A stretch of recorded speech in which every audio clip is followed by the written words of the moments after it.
Would the secretary please call a roll for determination of a quorum, please? Thank you, Commissioner. Commissioner Vrooman. Here. Commissioner Wojcik. Commissioner LaPaglia. Commissioner DeSena. Here. Commissioner Beamish. Present.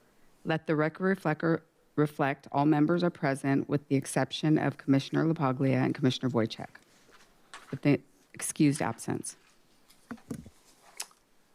Thank you. Let's move on to the Pledge of Allegiance. If you'd please stand and join me in the Pledge of Allegiance as we salute our nation's flag. Ready? Begin. I pledge allegiance to the flag of the United States of America and to the republic for which it stands, one nation, under God, indivisible, with liberty and justice for all.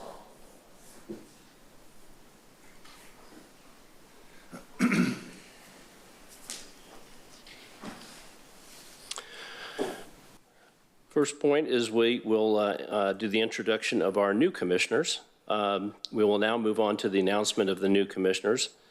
Michael DeSena, to my right, your left, and Tom Beamish, my left, your right.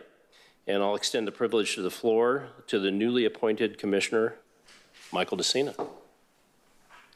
If you want to do an introduction or anything. Hello, it's an honor to be here, and thank you, everyone. I look forward to working with you all. Again, congratulations on your appointment, and I personally look forward to working with you, and it'll be an exciting year. So, and now we'll go ahead and do the same privilege of the floor extended to newly appointed Commissioner Tom Beamish. Thank you very much. There you go. There, that one of my things is I always forget to turn the mic on. So I appreciate the honor and the confidence that City Council has given to me to sit here as a planning commissioner for the city of Murrieta. As some of you know, I've been a planning commissioner in Orange County and have done some other political things over the years. So it's just really nice to be able to be of service to the city of Murrieta. We moved here 3-4 years ago now. And it's a great community. We love it a lot. My grandkids have now moved back this way, so we're filling up the city some more.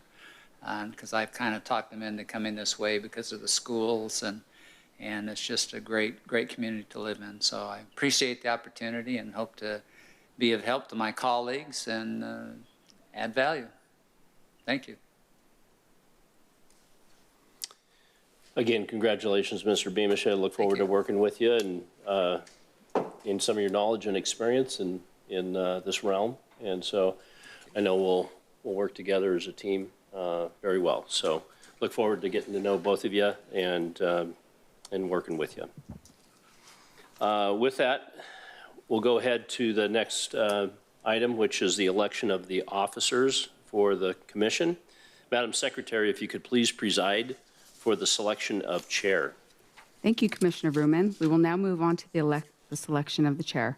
For the record, all the planning commissioners are provided the selection of the presiding officers pursuant to Section 1.3A of Planning Commission Resolution PC 2020-12. The order will be as follows. As the Planning Commission Secretary, I will deem the Planning Commission members all on equal basis to nominate and elect nominations. Do not require a second and are non-debatable. There may be more than one nomination. If there is more than one nomination, there will be a paper ballot. A motion and a second is required to close nomination. Upon closing of nominations, I will do a roll call vote. Upon the election of the new chair, they will take the center seat. Following the election of the chair will be the election of the vice chair. The new chair will preside over the process in the same manner. Upon the vice chair's election, they will take the seat directly to the right of the chair, with the new commissioner sitting directly next to the city planner and one next to the vice chair. Before we begin the selection of the chair, are there any members of the public who would like to comment regarding this item?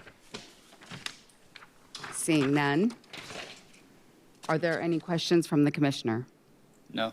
I now deem you all on equal basis. Do I hear nominations for chair? I would nominate Dennis Vrooman for chair, and I would like to make a motion to close nominations and vote by acclamation him as chair. Commissioner Vrooman, do you accept this nomination? I do. Are there any other nominations? Okay. Is there a motion and a second to close I have the this motion. nomination? We just need a second. I second that motion. Okay. So we have a motion by Commissioner Beamish and second by DeSena for Vrooman as chair. I'll do a roll call vote. Commissioner DeSena, Yes. Commissioner Beamish, Yes. Chair Vrooman. Yes. Motion carries unanimously, 3-0. Congratulations. Thank you. I appreciate it. Thank you.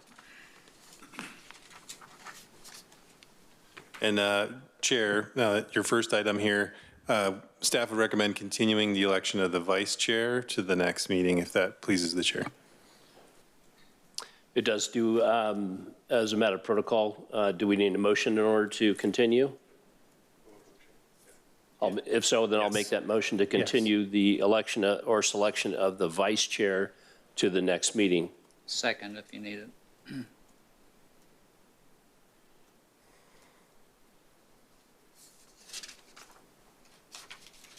Commissioner DeSena, Yes. Commissioner Beamish, Yes. Chair Vrooman. Yes. Motion carries unanimously, 3-0. Okay, so that moves us up a couple pages here, I believe, to the Planning Commission Rules of Procedure. Staff, may we have a staff presentation? Tonight we have Deputy Director Jared Ramaya with a presentation on the PC Rules of Procedure.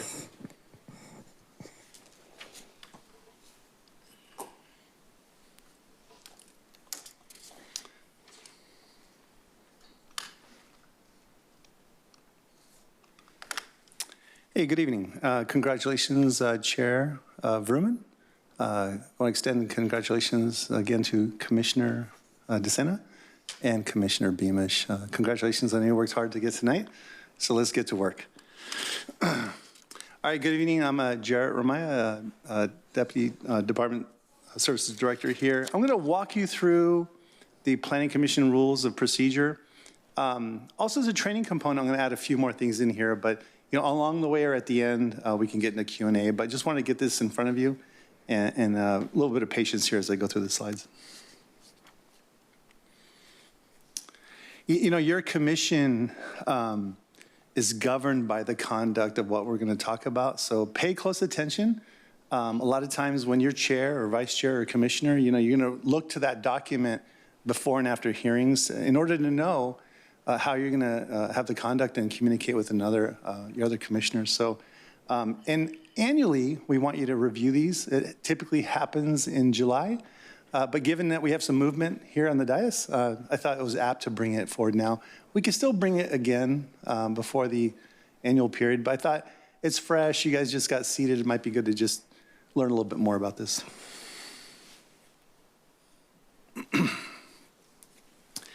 Your commission's rules are based upon what we've known as Robert Rules of Order. This goes back quite a ways. Henry Robert was in the U.S. Army, and he was actually stationed in San Francisco.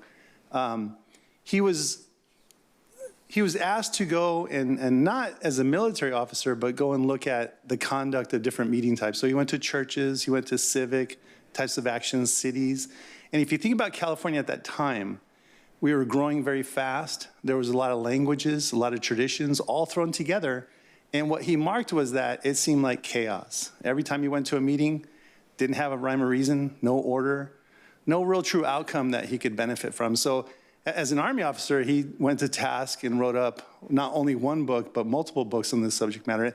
And to this day, just like with our Constitution, it lives, and it's very important. So I just want to give you the backdrop of this, that well over 100 years ago, well, he passed away, I think, 102 years ago, but this is pretty dramatic stuff. This was a very smart, intelligent person that did not base this on military, but how things actually worked out. And if you look at California today, aren't we still growing? Aren't we still increasing languages? Don't we have a lot of turbulence here and there? But one thing that's rung true is that we still have Robert's Rules of Orders. Equally important is that we have the Brown Act. And so this is a state law that also governs this Planning Commission. I'm just going to read from the screen. It's really known as the open meeting law. You shall conduct your business at meetings open to the public. Just like we have our doors open here, people know that they can come in person to speak to you. Meetings must be publicized in advance. If you notice, we send out our agendas and our postings well in advance. And we also post them outside. So you probably walked right by the board where we publicly post it. We do that in a couple of fire stations. Also, one thing is that we're only going to discuss items that are on the agenda. It's not meant to just throw a bunch of new stuff on there when the public's not aware of that. The public should have read an agenda, been able to come to the hearing and follow that. There shouldn't be anything new or surprises unless it's like an emergency or there's some caveats for that. And just want to let you know that there's bodies out there that watch very closely on the activity and conduct of these types of hearing bodies, and those are up in Sacramento. And you know, right after we were born as a city, the Planning Commission got together. They voted and adopted these rules, and they've amended them a few times since then. And so your body does have the ability to amend their own rules, and we'll get into that during this presentation. All right, we're going to jump into the rules. You know, your rules do provide a lot of direction for staff, for selection. Even tonight, if you look on the bottom of it, 1.3a, a chairperson and vice chairperson shall be elected annually from among the commission's membership at the first meeting in February. So we're right on target. But that's the real need of these rules, is to read them and understand them. And if it doesn't make sense, let's talk about them and make possible changes. Here's an important segment from page 3, detailing the responsibilities of the chair, Vrooman. You have a section. Future co-chair, Wojciak, he'll have a second section. And then Carl Steele, our city planner, has a section here. So we actually, some folks are named as to what their duties are. And I think that's very important for you guys to be very familiar with this section, if not the whole document. You know, one thing is that you've already shared with us your residential locations and, if applicable, any business locations. There are rules at the state level that if you're within 500 feet of something, like a project site, you may have a potential conflict of interest. And if you're up between 500 and 1,000 feet, you may have a potential conflict. What we do is, before every hearing, when we look at the radius, and these are not your addresses, these are just something I throw on there, but we do look to make sure that if you're within those radiuses of the state, that we let you know in advance. And there might be times where, if you're within a radius, no harm, no foul. You probably don't have anything to do with that property, but out of an abundance of caution, we may ask that you not participate in that item. That's a conversation that a lot of times the city planner and city attorney may have to have with you. But again, it's not often that you're that close to something, but it's a small town, right? And once in a while, you are in proximity or close to. And so we want to make sure that you let us know if you update your addresses or if you make business changes. Let us know, because that's important for the back of shop work that we do to make sure. And again, it's a friendly phone call. Hey, there's a car wash, might be down the street from your house. And we get into that a little bit more in detail when that comes. But it's always cognizant to know that staff are looking out for you. But at the same time, if you notice that you're down the street from a project site and staff haven't called you, call us and remind us that there's a concern there. And just more recently, the 500 to 1,000 feet, I think that was strengthened. And so these are laws that do change at the state level. So keep an eye out on your annual trainings with the League of Cities. Jared, may we ask a question as you go, or do you want us to wait till the end? Oh, that's fine. Yeah. That way I won't forget it. On the 500 to 1,000 feet, is that a city of Murrieta issue? I'm sorry? I was just wondering if the city of Murrieta, is that the boundary, or is it the Brown Act that does that footage? Because I just don't recall it being out that far. It's the political reform Yeah. of California Political Reform Act. Okay. Have they changed that in the last few years? They've expanded on it in the last few years, but it used to be, I think 300 feet was originally what it was, if I remember correctly. That's what I remember. But Then they I'm just, expanded it to yeah. 500 Okay. by right, and then they created a second tier of 1,000, which is maybe conflicted. You have Okay. to look And at that's fine. I'm fine with 1,000. I just had remembered 300 feet. So good. Thanks. Yeah, no problem. Okay, and just like for tonight, Carl's going to go over an item with you guys. And so we do have a quorum tonight. That's great. If we didn't have a quorum tonight, you could still hear that item coming up. There are some differences between how you can act on an item versus listen to it. So tonight you'd be listening to the second item. So God forbid we didn't have 3 of you and only 2. You could sit on that one item. But I just wanted to clarify the big distinction between, say, a workshop, an information item, versus a discretionary project like a car wash or subdivision. Those we always have to have the minimum quorum to begin the hearing. And again, something very important is that staff get the agendas and public notices out at least 72 hours prior to any event, because that is a Brown Act, a state law requirement. And so we have to be careful. If we're not within that 72 hours, we have to ask for a continuance on that project. So just a heads up on the importance of 72 hours in the state of California. You know, a couple years ago, we did, back in about 4 years ago, I think it was, we did amend the rules. It's very important to follow the order of the meetings. Otherwise, we have a little bit of chaos and a lot of things that don't work out. But that's why it's spelled out very, very carefully. Like tonight, very orderly. We got the pledge, did everything on the up and up. That's literally how you should do it. So Tanya works with the chair to provide them with the script, and then we go over that. But it's really, really clear to the public that we're following a sequential order. If we take things out of step, there are some allowances for that, but we want to be careful that the public who might be watching this at home or attending in the audience, that they don't feel like they have to jumble around. So I can't stress the importance enough about making sure we go through that. And if not, let's talk about that before the hearing if there's some unique circumstance, because the public really relies upon the agenda format. And, you know, it's really critical. This is another section we changed more to mimic the city council rules. I'll give you an example. So when staff come up to present to you, you haven't yet opened the public hearing, right? And there's times where we're giving you our staff presentation, and you might want to ask us a couple of questions before you open the hearing. So that's another reason to be very, very sequential. Once you open the public hearing to take testimony, it shall be in this order. It shall be applicant first, then proponents, then opponents. The one thing that I think a lot of applicants forget, we remind them, is that they need to ask you as a chair for time for rebuttal. So even after applicant, proponents, and opponents speak, you can allow the applicant to rebut for up to 10 minutes, but they should ask for that when they come up first. We try to remind folks, they kind of forget. So there are times where we might jump in and remind you on that aspect, but it's very important to stick to this regimen. And if we don't like this regimen, let's have a public hearing to make some changes to that. But these are based upon city council's adopted rules.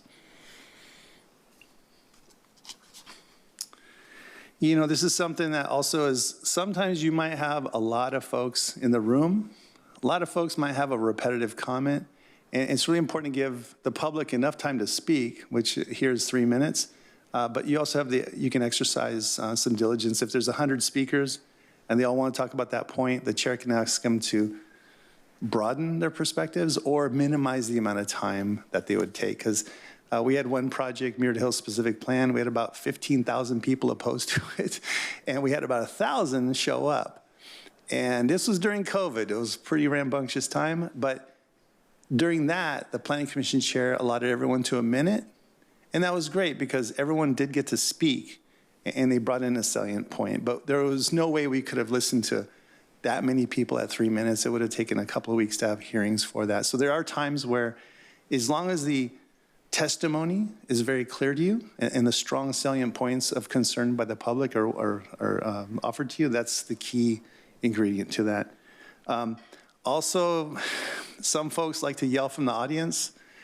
People at home can't hear that. It's not recorded. And so even when someone might be in the audience and they don't have a speaker slip, it's good to maybe encourage them to go through the right steps, fill out a speaker slip, come up to the microphone and speak into the mic. These are recorded hearings. And so it's really important that sometimes when we go back and listen to the tape that we can hear every word from it. But I'll tell you, a lot of times when people are speaking in the audience, you can't hear them outside this room. All right, so here's another section on decision making. And again, tonight we have a quorum. We got a minimum of 3 of 5, so that's great. And then there can be situations where we have tie votes. So if we had 4 of you here and we had a 2-2, sometimes that can end up in a de novo denial. So there are some interesting outcomes to some decisions. If we can't find common ground, tie votes can be a little difficult for applicants to appreciate. Again, we're here a little early. Typically, we'd come here in July, but you've written it down when you're supposed to review this. So again, we can come back in, before the next due date if you want, but I think tonight was just for more or less getting you up to speed on this. Again, it tells you under 7.2 that you can amend these. It does take a majority of your group to do that. You know, these were just some recommendations, just some terminology that we cleaned up just in advance. We have another email that's stale in the document. So staff have 2 very minor changes to recommend to you. 3.2 has a reference in 5.4, and so it's duplicative. Here's the 5.4. 5.4 is about continuances. It has a very nice paragraph statement. We felt that the previous slide was duplicative in that. There was a lot of language that was not necessary, so we just consolidated the language as you see it forward. Jared, generally when you do red line documents, when we get our staff report, will it be a red line copy? Because mine didn't have the red lines in it, so I didn't, or at least I didn't see this part. Oh, forgive me. Yeah, well, I should have provided you with a red line format, just so it's very clear to you what the changes are. Sorry about that. Oh, no, that's okay. I just was making sure I didn't miss it. No, it's important because you have to clearly see what it is and what it's not. Right, thanks. And so with that very brief overview, with those 2 minor changes, we ask that you receive and accept the resolution of the amended Planning Commission Rules of Procedure, and that this is just a written exercise. So under state environmental laws, there's not a possibility of any impact with your decision tonight. So thank you, and I'm available for any questions. Commissioner DeCina, I'll start with you. If you have any questions of staff? No questions. Commissioner Beamish, same. One quick question with regards to timing of speakers, 3 minutes, 1 minute. Has the city council or the planning commission ever done a maximum amount of time? For instance, if it's a large group, give them 30 minutes and then you cut off the public comments? Or have you ever attempted to do that? I don't think we have. So we had a hearing just this last year that probably had the most people in the room other than the one Jared was talking about, the Murrieta Hills, which was the school site hearing. The entire room here was full. And we were of the impression that everybody should have a chance to speak on that item because we knew people didn't like it. And the commission, I think, made it pretty well known pretty quick as we started talking about the item. The commission didn't like it. So, but I would answer that with, it's at the chair's discretion. And I think as an item is introduced, that is something you could talk about up here on the dais between the commissioners as say, hey, we're about to take public testimony. Do we want to talk as a commission about how we want to take this? And that could be the chair's prerogative. I'm not anticipating any items that are going to fill up the room this year, but we'll see. Okay, I just wondered because I have been in some really large meetings. And just to elaborate on the rules here, number 9 says, typically each applicant and appellant will be limited to a 15-minute presentation and a 10-minute rebuttal if requested.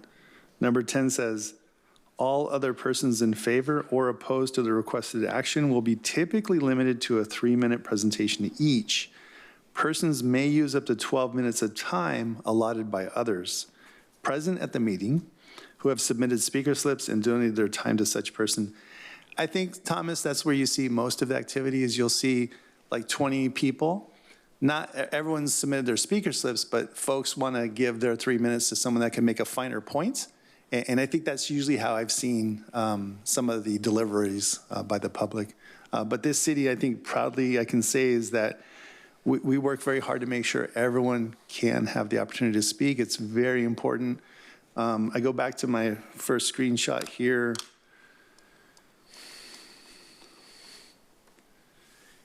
You know, it says that the object of rules of order is to assist an assembly to accomplish the work for which it was designed. Where there is no law, there is the least of real liberty. And so I purposely included that because I think this town of all cities in this state really understands that if you don't listen to every speaker, you probably can't make an informed decision. And so we carry that at the staff level. And I'm proud to say, even at workshops and other venues, I've seen a lot of chairs make sure that people want to speak. Even the crowd control, I think the best thing is that when you hear the hem and haws from one side, it's good to remind them that that's not okay to do that because there can be a situation where you might not feel comfortable in speaking if there's a crowd control issue. And so the chair does have a lot of responsibility to keep the room quiet. Usually if we have a packed room, we have a police officer. And by the time you go through the invocation and Pledge of Allegiance, people are pretty calm.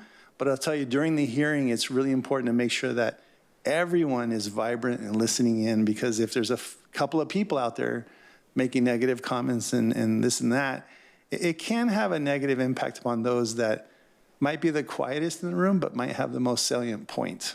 And so I think it's always important to have a very friendly atmosphere in this room, something that's conducive to public feeling very open and able to share their concerns no matter who they are, because I think that's David and Goliath, right? That's we don't want to be that.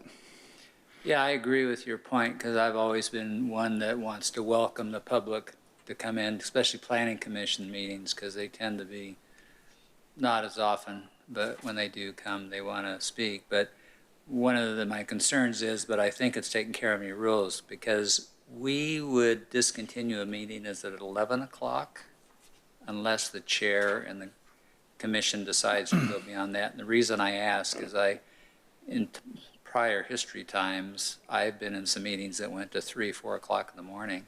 And I'm not sure that was real productive. Yeah, there's a rule where at 10 p.m. 10 p.m. Yeah, the planning commission calls to see if they would want to go until 11. Nothing good happens after 9. So I think General Powell, in a training I listened to, he said it best where nothing's better than a good night's rest when you have something to think about. And so usually you make a much, much better decision the next day. I would comment too, as staff, we try to put the agenda together in a way that we think it's business we can get through in a 2 to 3 hours at max. So if you'll find when we think we have a controversial item, sometimes that's the only item on the agenda. Like we talked about the school site item, that was the only item on the agenda that night, right? So we'll try to typically help you out that way as staff and not load the agenda up with items that we think are going to draw a lot of people on purpose.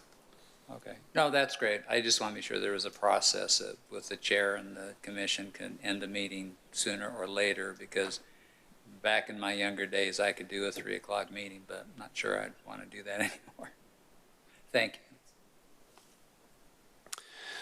So you had some of the same thoughts I had with some of the time limitations. It sounds like there's some flexibility as far as when you say generally, but those time constraints in there, like the 3 minutes. So typically you wouldn't go over 3 minutes, but you could choose based on the amount of the crowd to lower it to go 2 minutes or 1 minute or whatever it is what I'm asking. Yeah, I mean, it's good to poll the audience to make sure that they understand what's going on. We're never in a rush. Like Carl said, we appropriately schedule the right amount of time. It's important, though, that the public wouldn't hear that and feel like they were being diminished. One thing I've seen some chairs do effectively is after the first 5 speakers have spoken and they're repetitive, it's good to then say to the crowd, hey, if your theme has already, or if your specific point has already been discussed by another previous speaker, if you could limit your comments to a minute or make it a unique comment. I think it's nice to have a couple of speakers go forward. Otherwise, the crowd might take that the wrong way and say, gosh, I don't think they want us to talk about anything. But I think that's the nature of the chair, is the right time to make that point. But it has to be made because you're controlling the room. And with that, you're controlling the decorum and the behavior of the people that are in here. It's really important. People need a leader in the room in order to do a good job. Yeah, I wouldn't advocate to necessarily go with less time. But in the example that you cited, that was an option on the table where you get 1,000 people show up. But where I'm going with this is that it seems like the applicant is limited to, you said 12 minutes. So if you have, in that instance that you cited, you get 1,000 people show up, do you still limit the applicant to respond to, maybe seemingly 100 people got up and spoke out of the 1,000 to the 12 minutes, or is there any flexibility with that? Because I think it would be hard for them to answer all the concerns if they, assuming they weren't just duplicative to the 12 minutes. I know I'm just kind of going, on a what-if scenario, but since you brought this up, I just wanted to ask for clarification. There's a little bit of deference for the chair, but I would say that most applicants that come in this room, if they do know, and staff would share with them, that there's going to be a lot of focused points being made, generally I've seen developers and other applicants not take more than 5 or 10 minutes to give a very, very strong, concise rebuttal, because the themes are biology, height, traffic, noise, air quality. If that developer can't give you a strong 1 or 2 sentence response on each one, they probably are going to get continued because you got to be that good. And they've been working on the project for 1 to 3 years, so they should be ready to give you a concise follow-up on that. But if there is more complexity in the room, that could deserve a few minutes' time. But I would find that if they need a lot of time to rebut, there may be a larger issue on the table for that evening. But there's a balance there, Chair. That's where we try to make sure that they are not unable to defend their own project. But time and time again, in the amount of hearings I've participated in, they don't want to bore your time. They don't want to go on and on and on. They also don't want to overspeak the public, because I think there is some respect that, okay, I heard some pretty strong comments. I'll let that go, and I'll just make a very quiet rebuttal. I think there's a lot of class that's shown in that, because you don't want to come off offensive to the public after they've shared some very important points about traffic and air quality. You want to be careful that you stick it to the science and you stick it to your technical studies that you're relying upon. Sounds good. Yeah, these questions I have is just more informational, I think. And then the last one has to do with, I think, culturally here in the city. Of course, I've been coming to this, I was just thinking about how many years, 33 years, of actually seeing how things are. And I know the culture here with the council and everything, if you agree, raise your hand. They discourage, or I don't know if it's codified, prohibit, clapping, applause, those type of things like that. Where I've been to other governmental meetings where that's not that big of a deal. But for us, if we have something like that, and depending on the size, and again, the decorum, is that a hard and fast? Say, hey, we just don't allow that. That's not in our culture, and stick to raising your hands, or what are your thoughts on that? I think the funniest but most apt thing I've ever heard from a chair is say that we're okay with jazz hands. Yeah. Now, forgive me for saying that, but I've been too often in a hearing where I felt unsafe. Like, I did not feel that with the crowd and them getting emotional or stronger in their flavor. I didn't feel safe. I always look to my police officer in those moments, because you don't want mob mentality to rule a room.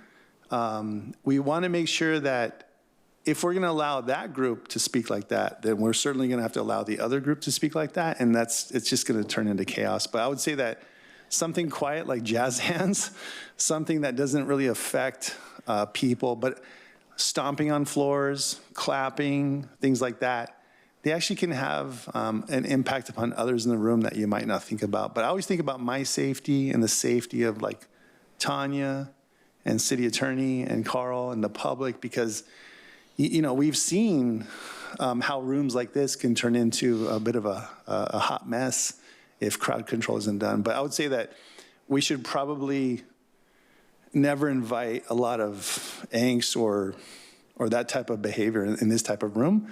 This is just meant for professional discussion. And if there's a special item, like one of you are having a birthday or something kitschy, that's fine. But I think when it comes to projects, we've all put a lot of thought and hard work into them, whether it's the public who opposes it or the applicant that's supporting it or staff that have written up the staff reports. But there is such a large amount of hard work that's done into it. The seriousness of the moment is what's necessary in that regard. But I would just share that as an observation from what I've seen in hearing rooms. And I've seen it where if one side, especially in community planning groups, there's times where you have to shut down the meeting and evacuate the room because it does get too chaotic. And so there's a very thin line on how behavior can transgress into something else. But I would always say that we should always be careful in those moments. I agree. I've seen it works out okay. I've seen it not work out okay. I've been part of different events where, yeah, clearing out a room, those type of things like that have had to happen, and I've had to been there to help facilitate that. Yeah, I just didn't know what if that was a hard and fast or how things were here in the city. I've seen it. It's like mission creep or, Pandora's box, a little bit, and then it turns into a lot of bit, and then it turns into, now you've lost the ability to manage, effective governmental operations. So. Yeah, and if I may, I'll add too. I think it was Commissioner LaPaglia was chair of that meeting we had with the school item this last year, and he was just filling in because Chair Harlan wasn't there. And I thought he did a good job at the beginning of the meeting. Something you can learn from him, because he's been on the commission a while, was he looked out at the crowd, and before public testimony started, he said, we want to make sure everyone has a chance to speak, and we need you all to have decorum in this meeting, and we need everyone's voice to be heard, but we need to be respectful of each other. And I like that. He kind of, as a chair, puts the responsibility back on individual residents of the community sitting out there, because that's the kind of community we are, right? We're willing to hear everyone. So I like that, and I feel like that's the best way to do it. I think one of the best chairs Jared and I experienced in our time in the county was like that. He was kind of like the Roosevelt thing, Yeah. Speak quietly but carry a big stick, and he was that kind of a guy, and people quieted up when he spoke, and he was a good chair, Well, I mean, it's planning ahead, right? Reading the room and seeing how things are and being preemptive with the direction, lets them know that, hey, look, I'm already kind of thinking ahead, and we're not going to let this get out of control here. So, yep, totally agree. Okay, that's all the questions I have. Just one comment from me on that, that's why it's really important, and Jared mentioned earlier in the presentation that we follow this structure with regards to the meeting when the flag salute is and you're going down in order. It's important to adhere to that, but also when you start deviating times, speaking times and all that, then it becomes, with some people, a fairness issue, and then you start getting emotional. Mm-hmm. And so it's needs to be very transparent, very fair to everybody, and adhere to what we've already decided on as far as the meeting goes. And then, yes, I've been in meetings too where I've had to shut the meeting down, take a break for 15 minutes to kind of cool things down. Usually works. Sometimes it doesn't work quite as well as you'd like, but yeah, the chair's got a big job. Congratulations.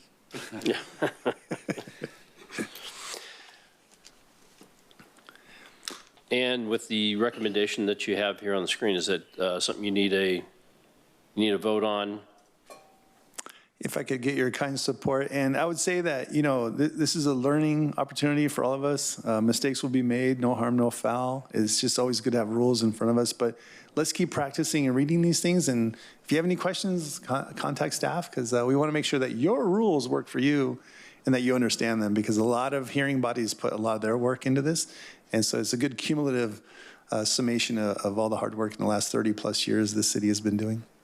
And just a point of order for me, because this first meeting I was at, Carl, I think, read the motion. So you read the motions on this?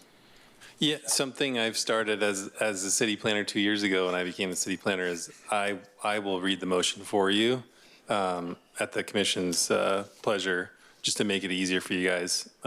Since we as staff, we should know what the motion is anyway, but just to help you guys out and run a smoother meeting. So feel free to remind me if I'm distracted, like say, hey, city planner, would you please read the motion? Happy to do so while you get ready to make your motion.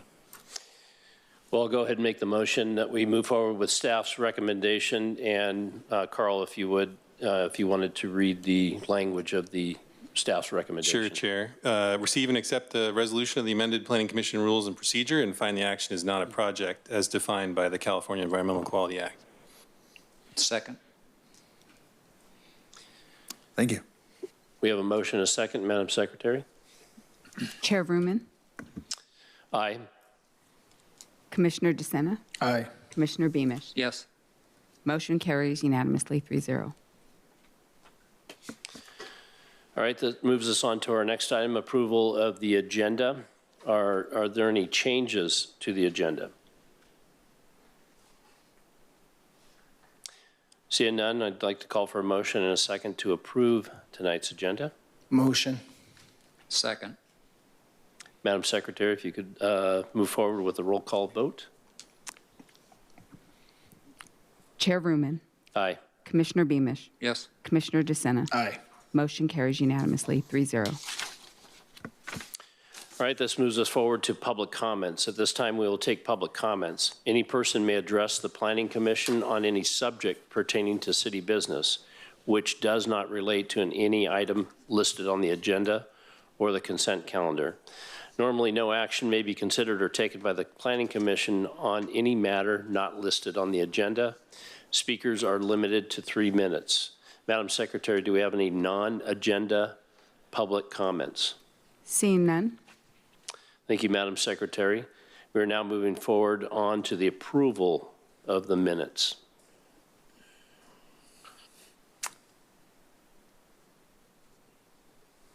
Point of order. So these minutes, Mike DeSena and I were not here. Mike and I were not here, so do we need to continue those again? So you have a couple options here.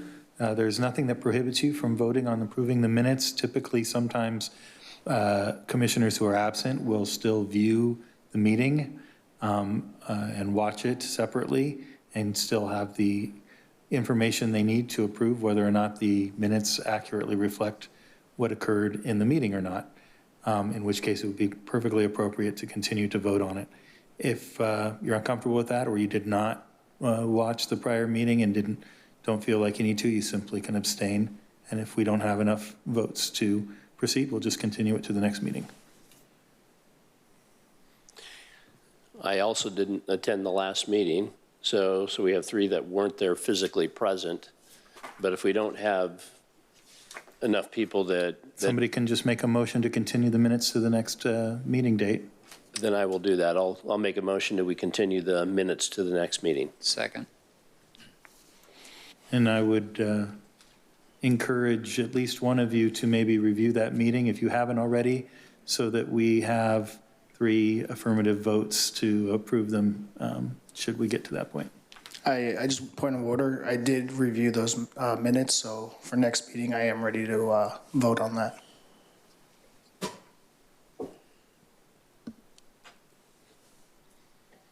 So we still have a motion and a second on the minutes or to We did. basically defer them to the next meeting. So Roll call. Yes, please. Chair Bruman, Aye. Commissioner Beamish, Yes. Commissioner DeSena. Aye. Motion carries unanimously, 3-0. Thank you, Madam Secretary. We're now moving on to the public hearing section of the meeting.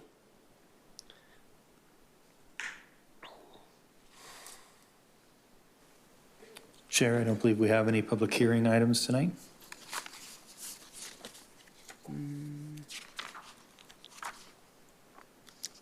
You're saying we don't? We have no public hearings tonight. Okay. So now we'll move on to the workshop. Yep, thanks, Chair. Carl Steele, City Planner. So I'm just going to run over a little bit of a refresher on the old state laws that are applicable to projects, especially since we have new commissioners, and then a little bit about the new state laws. I know it sometimes always seems like it's bad news, but it's good to update the commission on the latest and greatest things coming out of Sacramento, and just a lot of it relates to the work we do, especially housing projects. So with that, I'll give you a brief update on what things are coming our way through new state laws. So talk a little bit about a refresher, new laws that were passed last year that are mostly in effect now, and then the outlook for this year as well. So just a refresher for the new commissioners, things that are sort of guiding our decisions right now that play a big role, especially related to housing projects. The first one's called the Housing Accountability Act.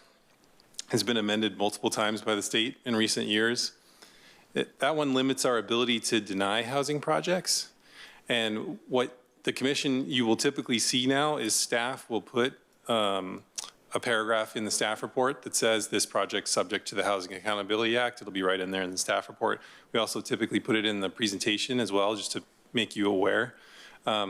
Typically, the way this relates to a project is if a project is proposed and let's say it's on land that's zoned and designated for that residential use and it meets our objective standards and it's before you, typically we don't have a good reason to deny that other than a public safety type issue. And we've had these discussions with the commission the last few years. So we can't just vote against the project now if we don't like it. That's essentially what the state law is getting at. So that's an important one. That's sort of a guide rail for us moving forward on projects. Another one to be aware of is the Housing Crisis Act, which is SB 330, which the state has also now extended. That one really affects a lot of what we do on a day-to-day basis. It's made the timelines much faster for staff to have to review a project and get it to you if it has to come to you.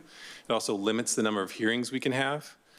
So oftentimes you'll find if we think we're going to have to continue an item, staff will remind you that we only have a certain number of hearings we can have on that item.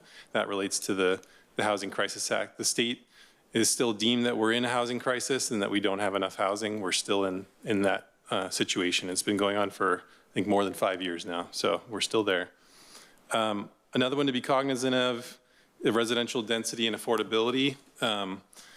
On that one, essentially what the state did, I think it was in 2018, the state locked the density of every city and county in the state. And what that means is cities and counties can't downzone any properties. So if let's say you have a property where you could build 20 units and the city wants to downzone it now to only allow the property owner to build 10 units, well, because of the state law, you can't really do that unless you do what's sort of a transfer of density across the city, which most cities don't want to do, and becomes a pretty controversial thing.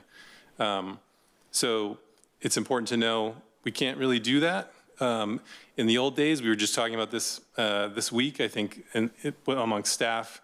There was a time when you might get a controversial project, comes to a planning commission or a city council, and maybe the residents don't like one building on one side of the project really, and the rest of the project's okay. And the developer would say, well, I'll put a park where that building is, and we'll take those units out of the project. And maybe that means the project is below the minimum density it's supposed to be. Can't do that anymore. You can't just do that on a whim. If it doesn't meet the density, that would be a net loss of density in that state law. So those are the kind of guardrails the state's put us in. So those are the kind of things you can't do anymore as a commission or a council. So that's just another thing to make you aware of. Another thing we did a lot of work on, and it's familiar to Chair Vrooman, is the fair housing laws, what they call AFFH. The state's done a lot with that in the last few years. To give you an example of how that plays out, and I've seen this happen in my career, there was a time when a developer might come in to a city or a county and say, I want to build a housing project for you. And I'm going to build 10 buildings with apartments, right? And one of the buildings is going to have affordable units. The other 9 buildings are going to have the market rate units. And let's say the affordable unit building is down at the bottom of the hill. The market rate units are up at the top of the hill. Can't do that anymore. Under the fair housing laws, the affordable units have to be spread throughout the development. They have to have all the same unit types. So if they can't be limited to the affordable units are only 1-bedroom units, the market rate units are 2- and 3-bedroom. They have to be the same unit types throughout regardless. So that's an important one to know about because we still have people that are shocked when they hear about that. When we have meetings and they say, hey, we'll give you an affordable component over on this side of the project. Can't do it. We have policies about this in our housing element that was adopted 2 years ago, and this is the law of the land. It's what the state passed. So we can't approve projects that don't meet fair housing. There's a number of other ways that housing can be discriminated, but that's just one example for you. Another one to know about that we'll talk about, because the state continues to try to make it work, is SB 9. SB 9 was essentially the state saying that anywhere in the state, if you have a single family lot, you can split your lot by right. Subdivision Map Act doesn't apply. You're allowed to do a ministerial process to split your lot. That was passed a few years ago. I think we've seen maybe one in the city since then. It really hasn't caught fire, I think, as much as the state has hoped. And so we'll talk about that when we get to the laws. They continue to try to monkey with it. The author of that bill said the intent there is to essentially allow everybody to split their lots, build another house on the other lot, build multiple units on it if they want with the ADU laws, which is the next item. So that's the state's goal with that. They've said it themselves. The last one, so just to give you an idea of what's been going on with the ADUs, I think some of you know, maybe if you've been following what's been going on with state law, but they do things with it every year. It used to be the case cities and counties could regulate where ADUs go, what zones, the size, where they could go on a property. Most of that's been taken away. It's very prescriptive now by the state.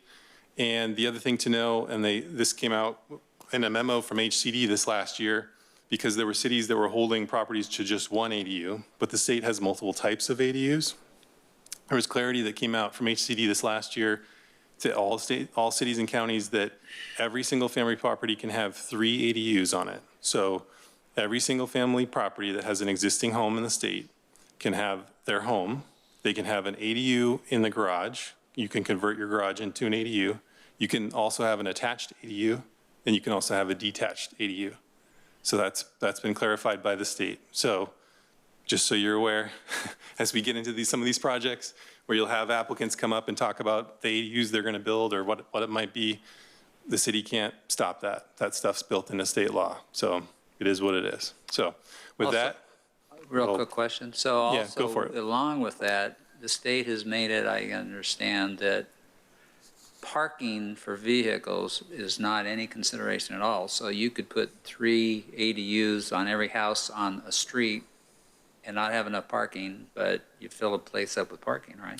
That's correct, Commissioner Beamish. And the only things we can do is if the only parking for the home is in the garage for the main home, we can require parking be established elsewhere on the lot for the main home. And if one ADU is permitted, typically we can provide 1 parking spot that's on the property, but that can be, for example, in the front setback. Or it could be on the front yard. Yeah, in the front area. So, yeah, unfortunately, I can tell you that our professional organization that Ramaya and I are both a part of, that we go to the annual conference, which is the American Planning Association, our professional organization told the state over and over again when these ADU laws came out, this is a bad idea, you shouldn't do it. We've been advocating for it as professional staff for years, and it's deaf ears. they just move forward on this. So it's the lay of the land. So just wanted to give you guys that to start, and then feel free to interrupt me as we go through. This was in the packet last month. This was just continued to this month, so I just wanted to hop through these just so you guys have an idea of sort of some of the big picture items. I won't spend a lot of time on each one of them, but they're in your packet if you want more. So a big one important to know about is AB 1893 related to the Housing Accountability Act.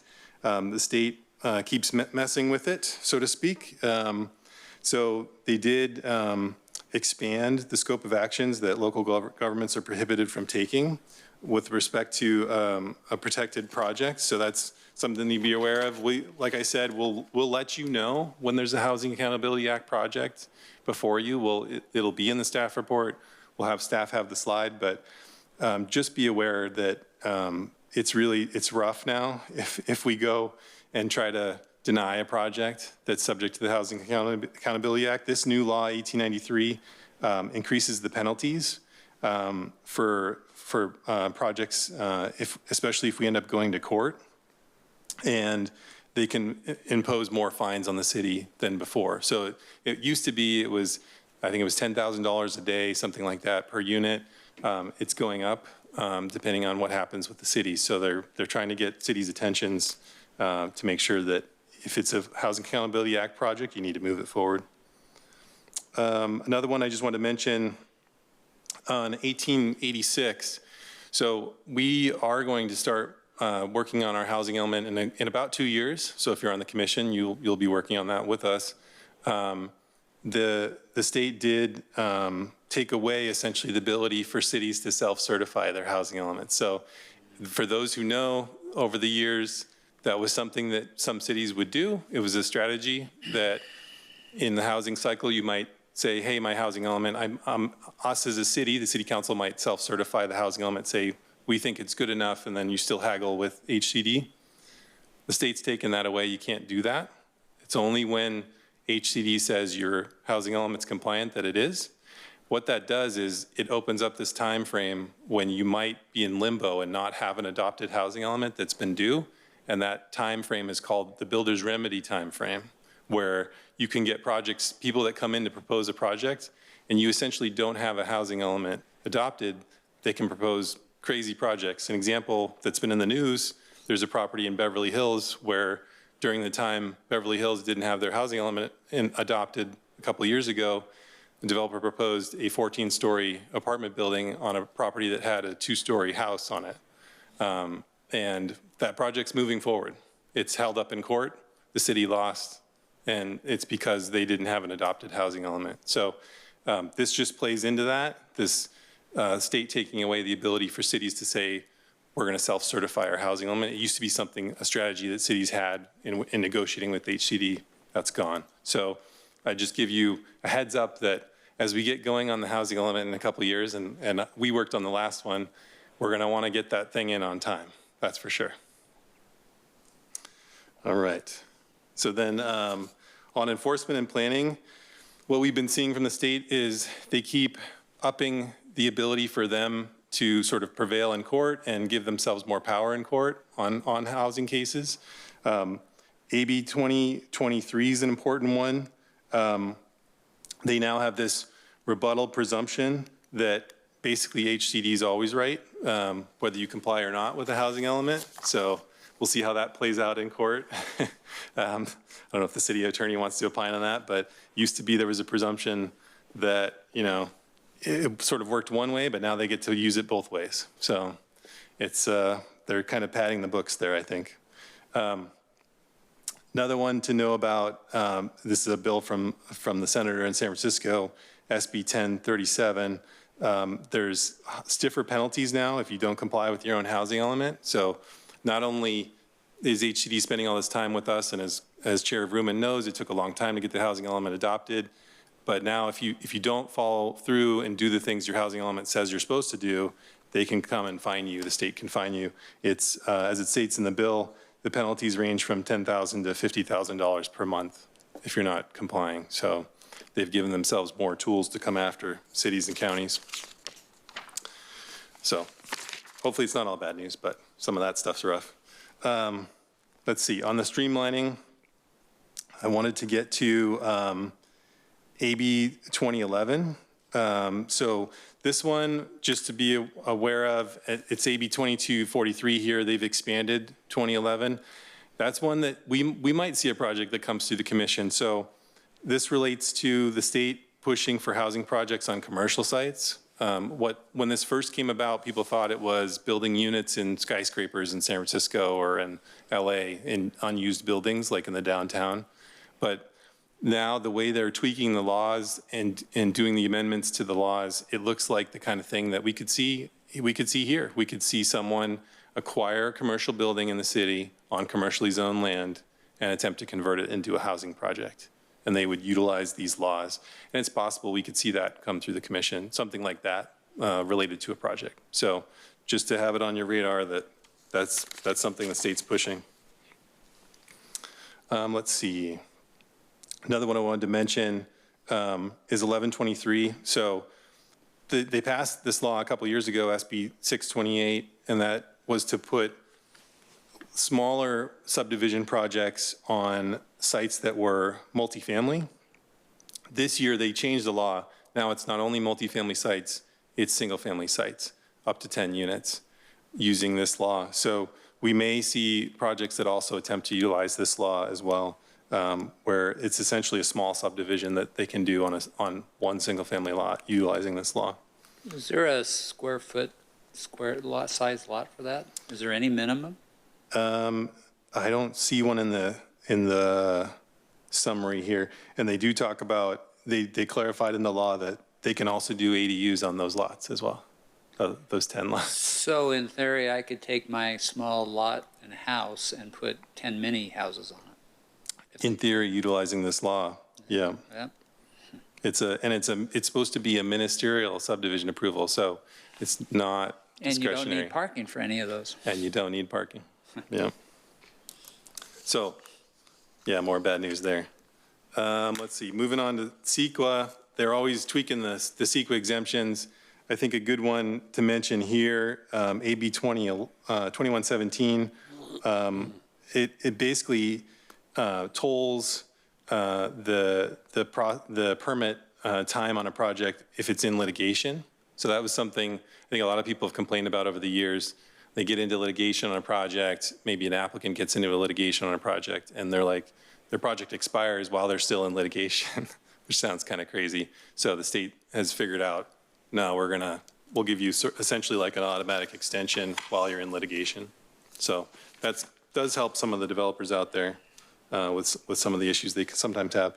Another one worth mentioning, AB 2553, the state's tweaking this major transit stop thing. It hasn't yet affected us. So what the major transit stop relates to is typically there are different state laws now where they allow people to not have to do traffic studies and not have to do CEQA-related traffic mitigation if they're near, let's say, like a train station or a trolley station, something like that. Or the major transit stop also defines a bus route where buses are going at a certain interval. And it's at rush hour. The old law was 15 minutes. Now they've dropped it to 20-minute intervals with the buses. So we'll see how that goes. We don't have buses at rush hour that run out here on our main streets at 20-minute intervals, but if they keep tweaking the law, they might eventually hit us. And then what that would mean is we might see some potential projects try to utilize the ability to build along where we have our bus stops. It's possible. That's who uses that. Let's see. And while you're pausing, I have the answer to your question on the minimum lot size for that 1123, and it's 600 square feet for multifamily and 1,200 square feet if it's a single-family lot, the subdivided lots. So pretty small. So mini subdivision, yeah. Okay, and then just a couple more here. We're almost done wrapping up here. So on fees, big one to be aware of, AB 3177. There's a lot in there, but what it essentially means, the city's losing the ability to require land dedication for road widening with projects.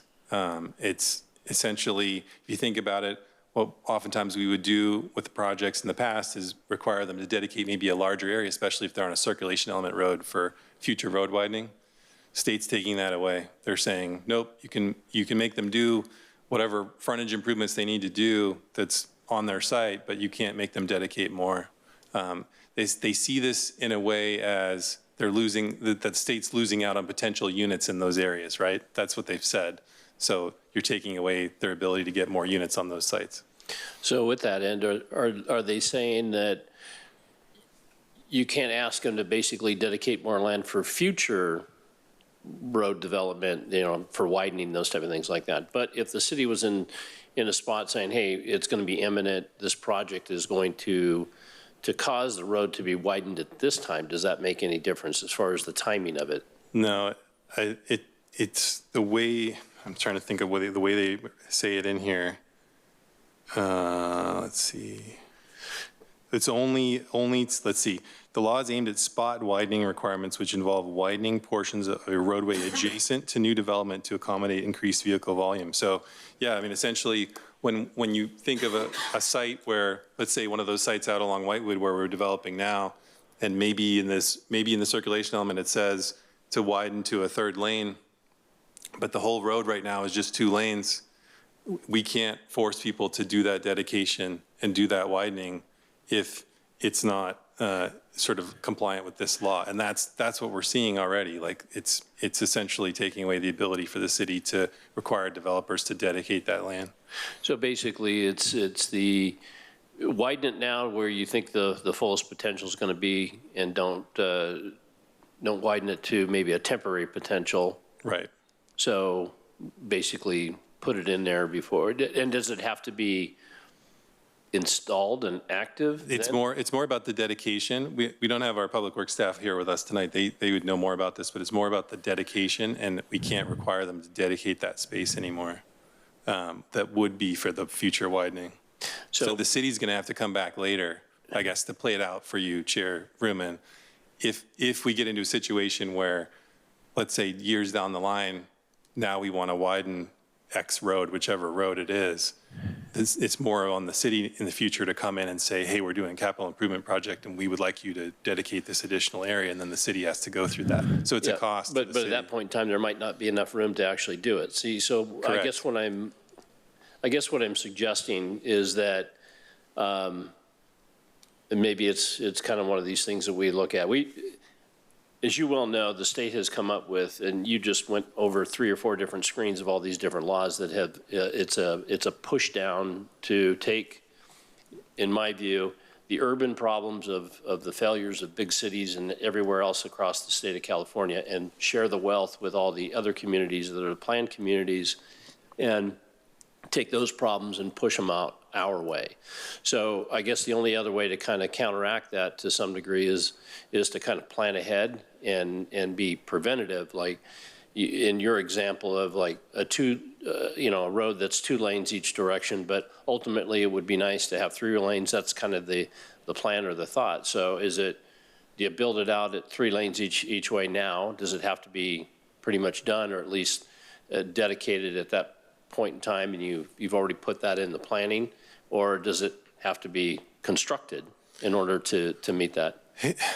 And if you don't know, then maybe we can circle back around with Public Works, but it might depend. It might depend. But sorry. No, I just or maybe it's a traffic engineering question or whatever. It might depend on the scenario, but they do say in here in the law, agencies may require the road widening if we make findings that it's necessary for health, safety, and welfare of the public. So I would give you a different scenario. Let's say there's a scenario where the road is already substandard. Let's say it's more like a west side site here where the road is already substandard, doesn't even meet the minimum standard of the city road. And let's say an applicant tries to use this law and say, no, I'm not doing any road widening. I'm not going to put the road in. But we say, no, you have to, because that's the only way we can get a fire truck through there or, respond. Well, that's a public safety exception. Then I think we could make that finding. But I think if it's a scenario where it's a larger road, it's probably going to be difficult to make that finding. So they would look at it as, well, that's a nice to have a, well, I go back to. It's kind of a way to look at it, yeah. Yeah, within the last year, the apartment complex on Jefferson and Murrieta Hot Springs Road, the southeast corner, right? So we were going to advocate, obviously, for a right turn pocket from northbound to eastbound. And then, but the widening of the road at Murrieta Hot Springs along the perimeter on the south side had to the wash area had not been widened out, but that eventually is the plan. So in that type of a scenario, not with that project specifically, would the bridge have to over the creek had to been widened it to its full potential, or the plans of saying, hey, it's going to be.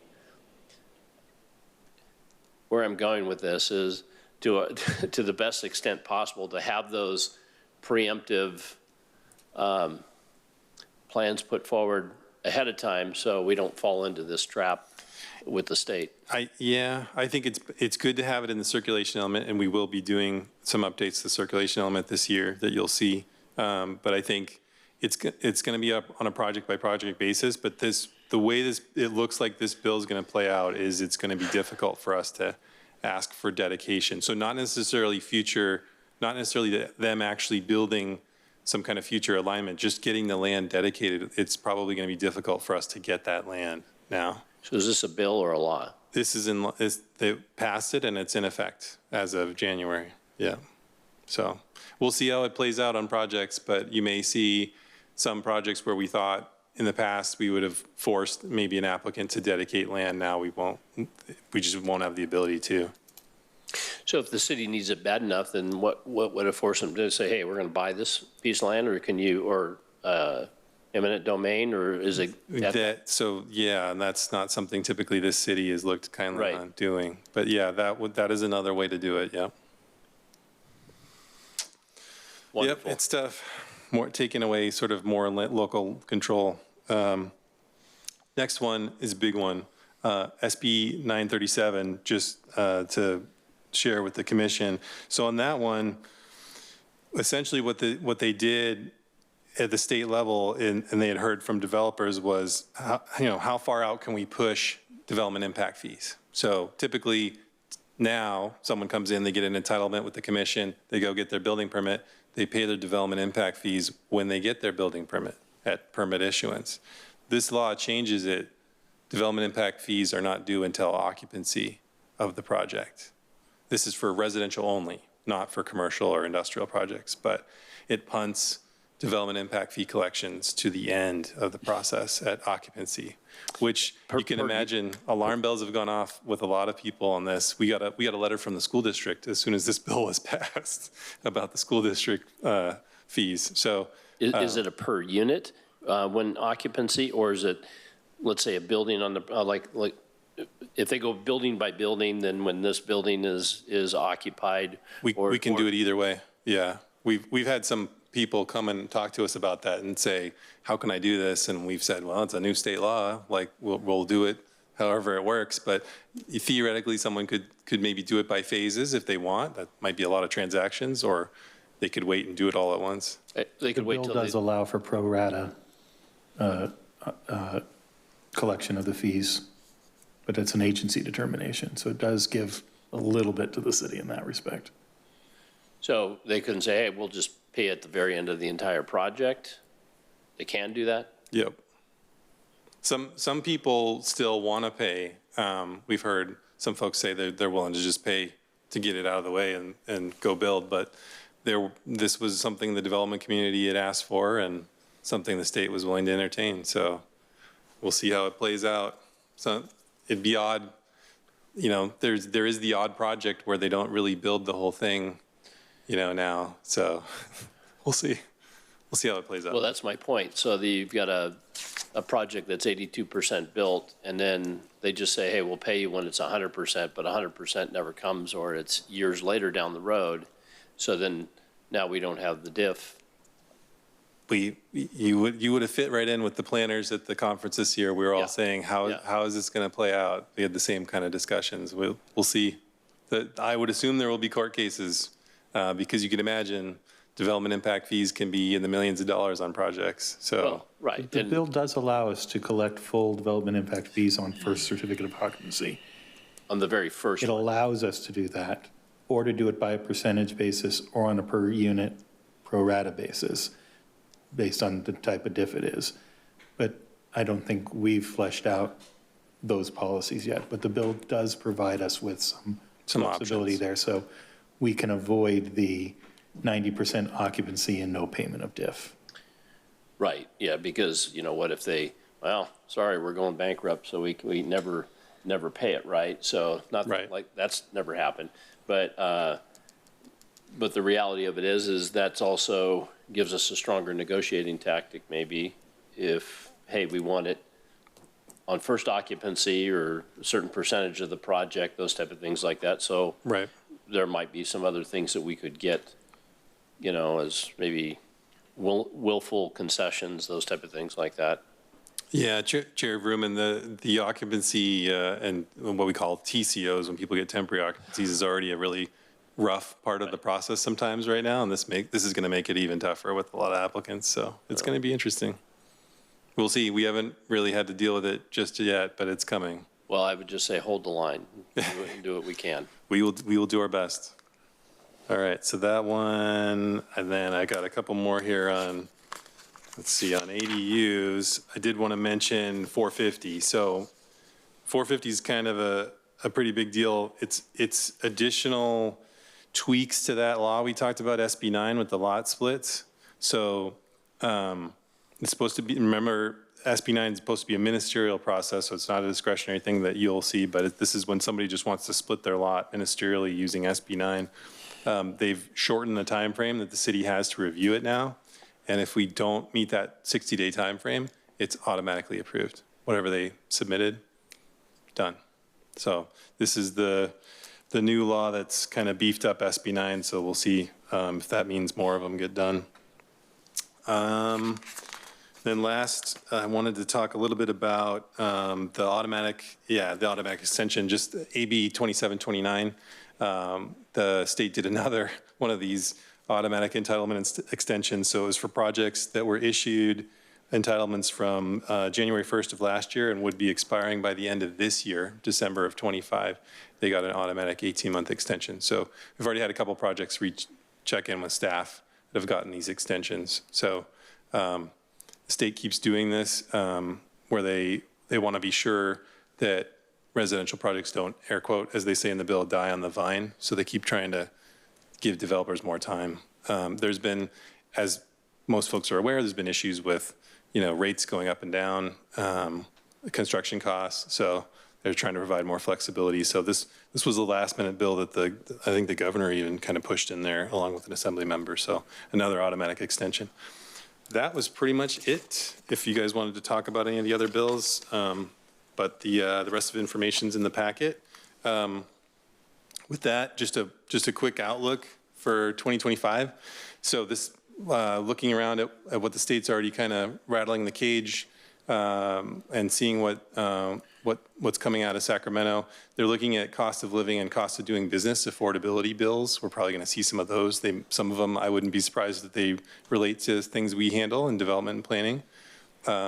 There's a lot of talk about doing AI and tech innovation bills. I could see that playing into our realm as well. They're looking at public safety. You can imagine with the fires last month. I'm sure there's going to be some more public safety bills. We'll see how that goes.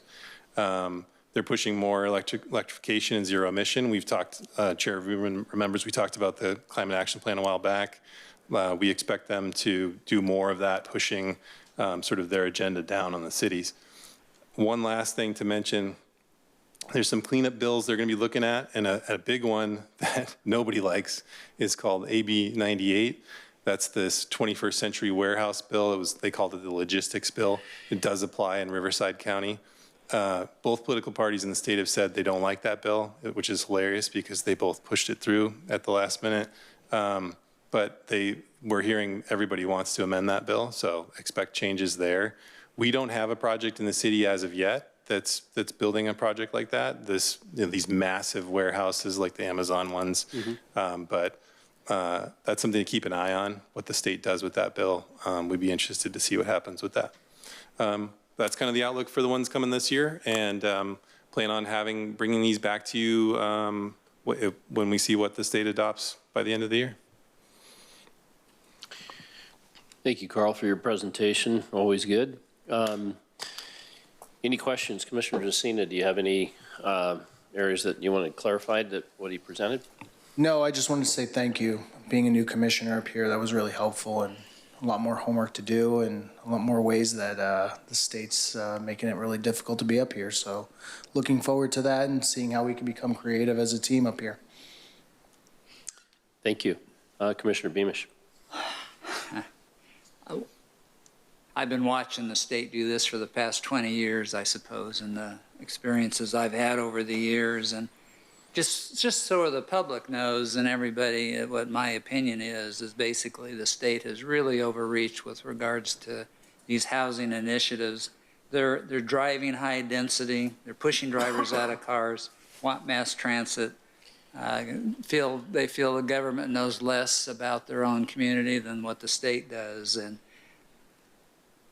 it is what it is, but I would encourage the staff and council, and I'm sure they are, they need to be imaginative, creative, proactive with regards to how to mitigate some of these laws. Because my wife is 10th generation California on her mom's side, so we've been in California a long time, and this state has changed dramatically over the last 40 years or so. And it's going to continue, and I don't agree with just about anything the state does. So how we can mitigate that, the better. And it's not good.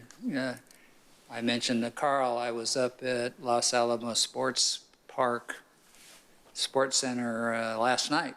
My daughter was going to do a tryout for club soccer, and she couldn't even get close enough to get on the field to try out. And you know, our population is increasing, and yet the state thinks, oh well, you can have more population and more cars without parking, and it makes it horrible. And I'm concerned about the future as things accelerate. So I just had to express my opinion because it really bothers me. And until the leadership in this state changes, we're going to see more of the same. And they're squeezing the planning commissions. What's the point of a planning commission if you're all tied up by laws? So I know we probably need to get going, but this just really bothers me.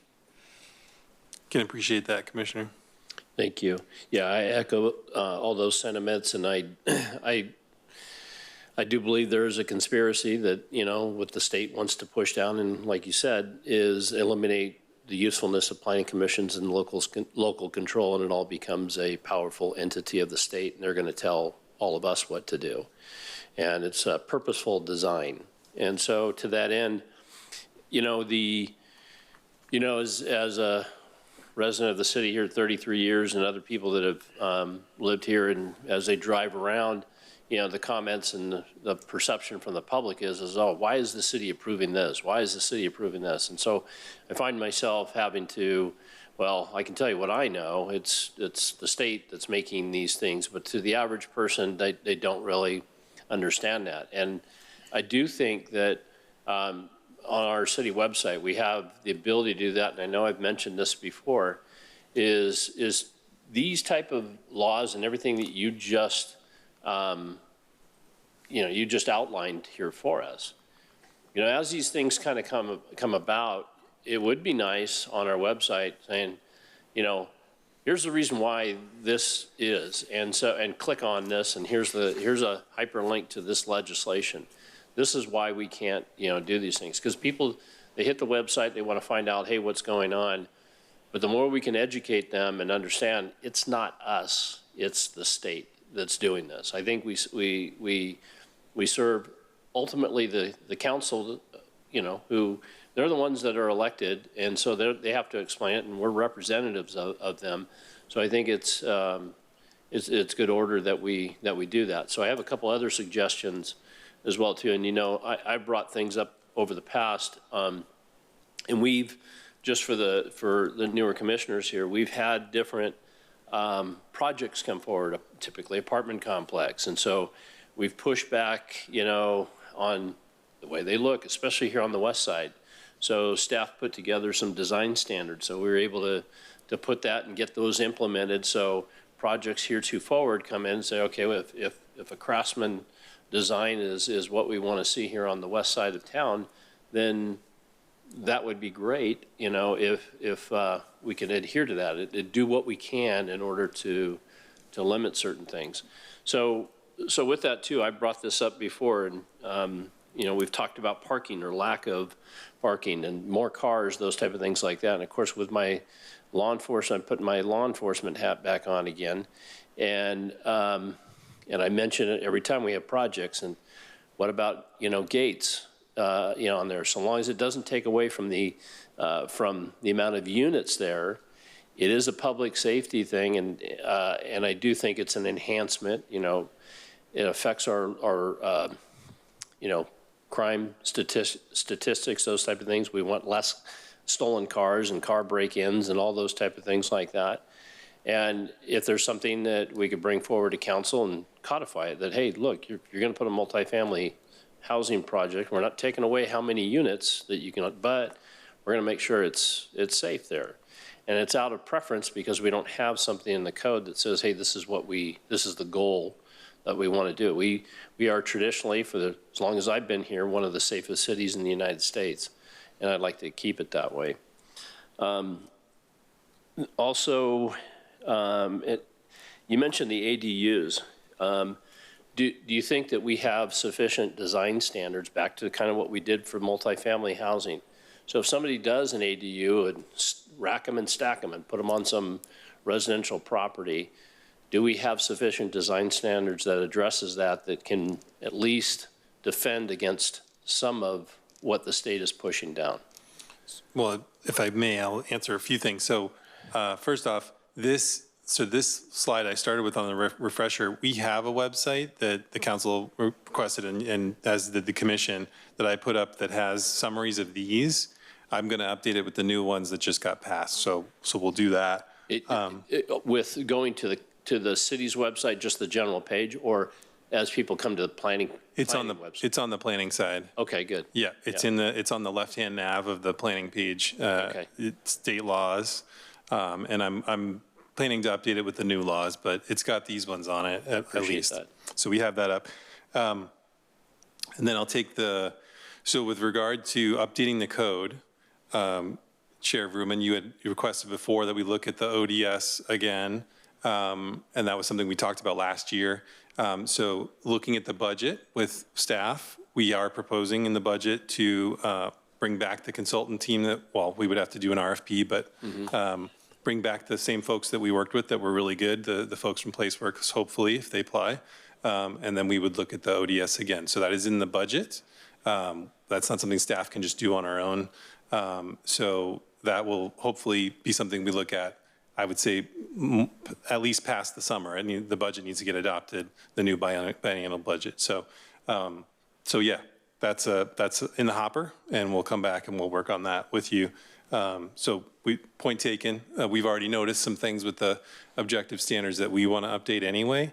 And then, as you can see, the state keeps monkeying with things every year. So we have to make updates to the objective standards anyway. And for the other commissioners, the objective standards we adopted were something that staff, we got a grant to do. So the state paid for them, which was good. The city didn't have to pay for them. We hired a consultant, and they have design requirements for multifamily projects, and they apply citywide.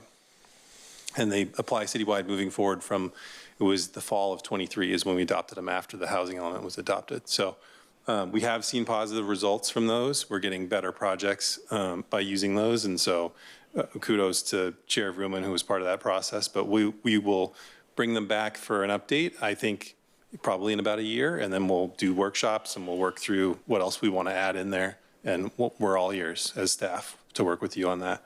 And then I would pivot to the ADUs. So unfortunately, the state has taken away most of our ability to control ADUs. I guess to summarize what we can control, essentially we can control a little bit of the setbacks of where they can go. although the setbacks of the zone don't really apply. It's what the state law says are the setbacks, which means they can stick them typically into our side yard setbacks. And there's a height limit that they have in state law that can exceed or be lower than our height limit, depending on how you read it. The thing we have in the code, which we hold people to, is the ADU has to match the architectural style of the home.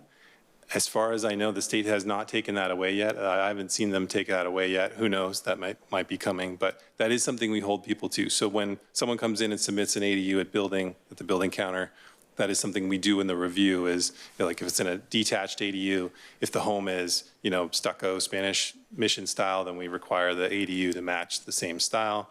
Obviously, if they put it in the garage conversion needs to look like, the exterior of the home. Those types of things are the things that we have the ability to do with the ADUs. So your rack 'em and stack 'em example, theoretically, someone can do multiple ADUs, like I said, the scary part of it. But when they come in to see us, we can hold them to what's in the development code, which does require them to match the style of the home at least. So you might end up with a lot that's, most of it's developed, but we'll hold them to the architectural style. But for example, things like our coverage limitations that we have, like you can only cover your lot so much, none of that stuff applies. ADU laws threw all that stuff out the window. So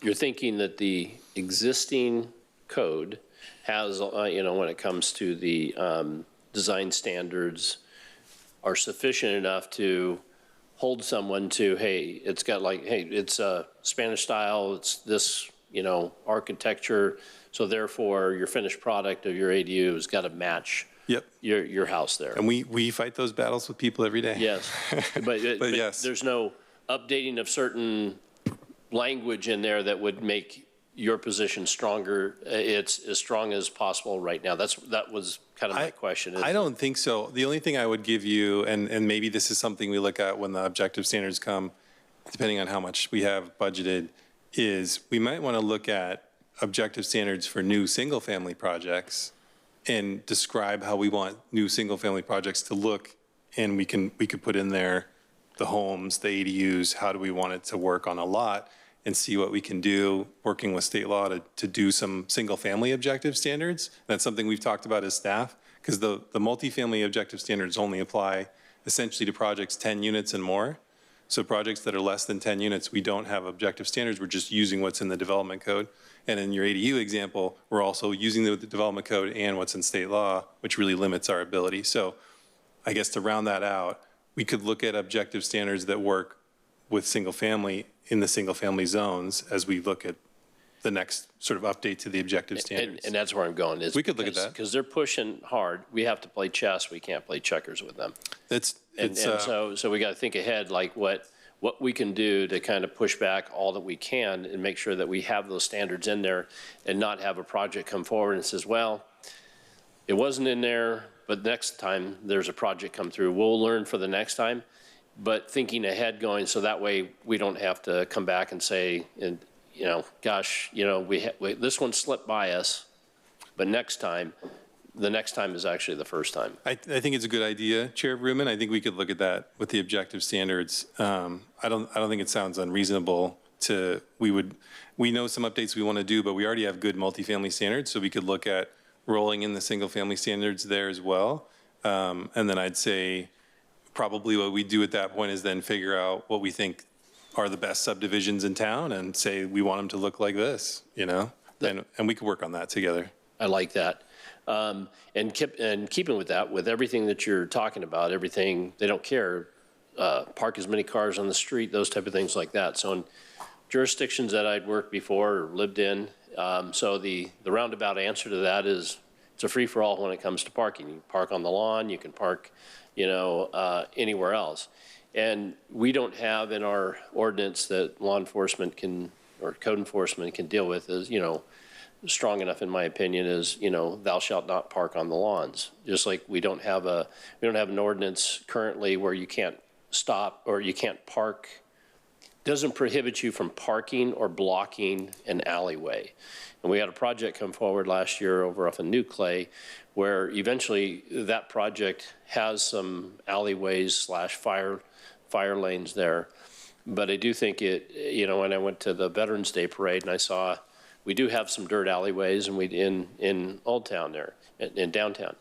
And there's people parking there, so it blocks access to public safety. So I think it's probably a good idea, it's a simple ordinance and run it through. And So Chair Vrooman, I would say that's the kind of thing we can convey to code enforcement. I think that I'd prefer code enforcement to sort of handle that aspect of planning. That's not really planning shop to say who can park where when it comes to like an alleyway or something like that. That's really going to be, I think, code enforcement and public works. But I can relay that message to yeah, because we don't have an ordinance, so one would have to be created and adopted by council to make it a penalty for doing such a thing, rather than something, oh geez, why couldn't the fire truck get down the alleyway?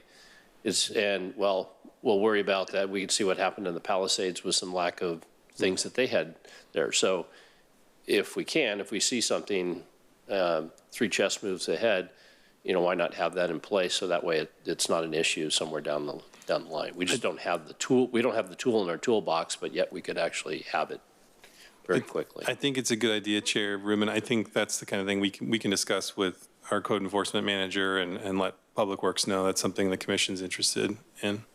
We can convey that.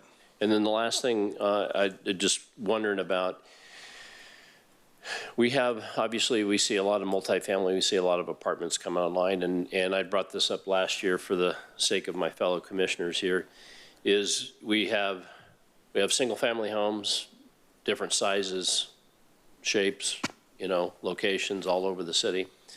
And then we're getting a multitude of apartments here, but what we don't have a real abundance of is somewhere in the middle. So the people that might live in an apartment where they're paying rent would love to aspire to home ownership, but it's a big jump from one to the other, right?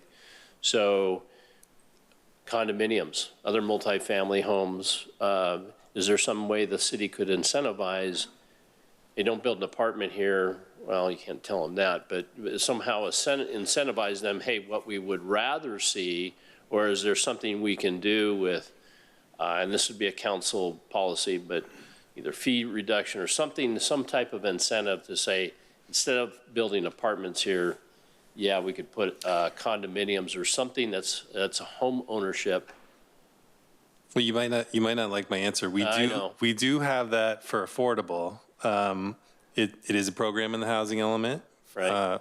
We plan to start up a first-time homebuyer program, and it's probably with housing authority funding, but those are going to be for low-income for sale units. Right. To facilitate the construction of low-income units that would be for sale. Outside of that, I'd say that's not really in our realm to tell people whether or not they should build apartments or condos. It's not really something we can prescriptively say, like in code. I think it's more of, as you alluded to, it's more of something maybe to be discussed with the council as to what, how they could look at incentives to do that. But I don't think we have other incentives. And I do want to caution City Attorney. that the agenda item and the topic that we started with was the new housing laws. And as we start to stray and as that conversation evolves, as it's starting to do, into other topics, we start to approach agenda issues. And if there's an item you'd like to bring back for a future agenda, that would be the way to address that. Yeah, I don't think that we can move forward with anything like that. I'm just saying what other people are thinking, right? And so what I hear in the community and while you can't have what I'm saying is can't be codified, but the point is that when you have a developer come forward and I'm sure you certainly, I know, have conversations, well, this is what the city would love to see, or this is what the council would love to see, those type of things like that, they would prefer this over this. I hear you, Chair. We've had some of those discussions with some developers. Yep, that's it. That's all I have on that. One real quick thing. Yes, sir. It was kind of a golden nugget, I thought, that Commissioner Vrooman said that I was interested in, if I heard it right, about having a specific law that might apply to something in say, one of our plans that we're going to be discussing, or housing development. I think if I heard it right, is you would kind of reference the specific law of why we're doing this specific thing to this specific project. I haven't been around much, but do you also put in what the general plan element is on those projects? And then also the housing element? Because I was thinking, I can see this like this little golden cluster here with the law and the general plan, where it's really outlined very easily for the public and well for me.